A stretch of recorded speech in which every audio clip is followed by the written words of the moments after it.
Hey everyone, welcome back to the channel. Today I'm going to show you everything you need to know about GitHub workflows in 2025. Whether you're a beginner or just want to streamline your development process, this guide will take you from zero to hero with GitHub Actions. Stick with me till the end and you'll be automating your projects like a pro. First, let's start by accessing GitHub. Open your favorite web browser and go to github.com. Take a moment to familiarize yourself with the interface. It's your hub for collaboration, hosting repositories, and managing projects efficiently.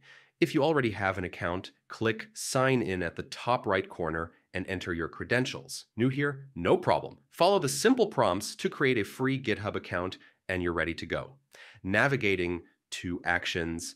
Once you're logged in, head over to your GitHub dashboard. On the top menu, you'll see a tab called Actions. This is the heart of GitHub workflows. Everything from automating tests to deploying code can be managed from here. Go ahead and click it. Creating a new workflow, inside the Actions tab, you'll find an option to create a new workflow. Click on it. GitHub offers both pre-configured templates and the option to start from scratch.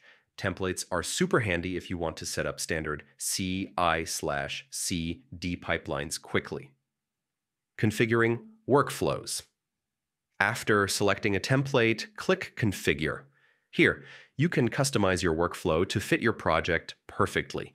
You can define triggers, like when code is pushed to a branch, and specify steps such as building, testing, or deploying your application. Don't worry, GitHub makes it simple with clear instructions and examples in the editor. Once you're happy with your configuration, save and commit the workflow. GitHub will automatically start running it according to the triggers you defined. You can monitor progress, check logs, and make adjustments right from the Actions tab. And that's it.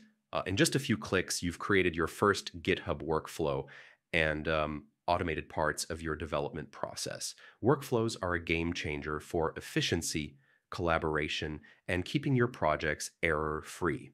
If you found this guide helpful, hit that like button and subscribe for more 2025 ready tutorials. Drop a comment below if you have any questions about GitHub Actions. I'll be happy to help. Thanks for watching, and I'll see you in the next video.